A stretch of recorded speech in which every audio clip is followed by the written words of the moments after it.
Gordon u Stephen Cassar, tewmin ta' 35 sena minn Ħal Qormi, inżammu arrestati wara li tressqu l-Qorti akkużati b'sensiela ta' serqiet. Huma ġew akkużati li serqu basktijiet mingħand 3 nisa, b'2 minnhom anzjani li għandhom aktar minn 80 sena. It-tewmin wettqu dawn is-serqiet bejn Ottubru u Diċembru. Stephen Cassar, wieħed mit-tewmin, jaħdem fuq it-tagħbija tal-vapuri u ħuħu Gordon huwa student.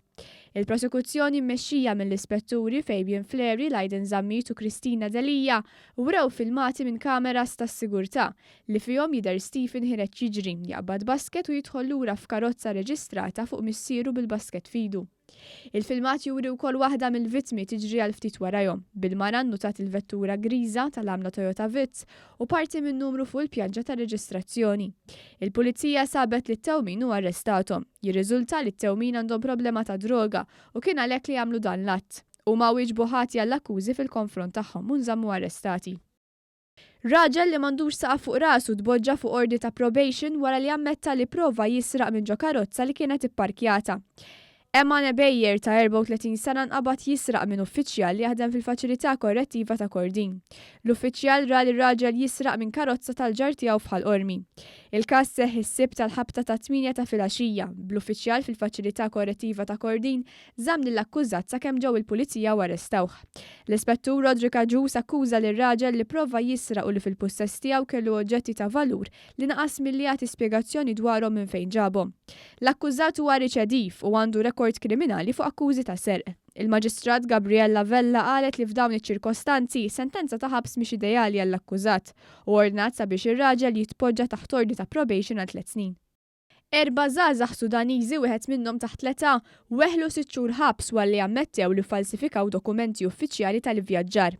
L-Ispettur Frankie sammuċċett li l-4 Sudaniżi nqabdu fl-ajruport meta kienu ser jaqbdu t-titjira lejn pajjiż fiż-żona Schengen.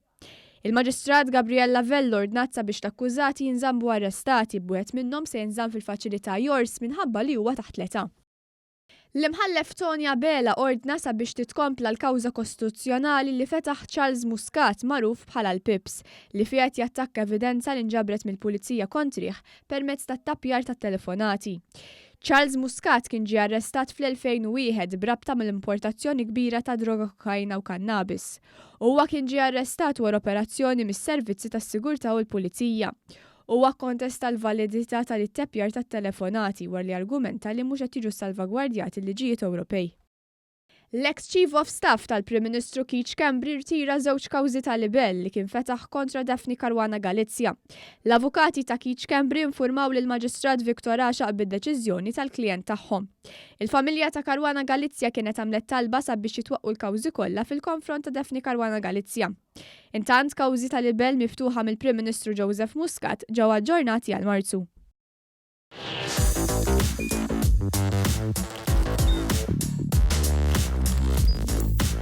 Idħol fuq one.com.mt u hemmhekk tista' tara l-programmi kollha li jxandru fuq One permezz ta' One Play.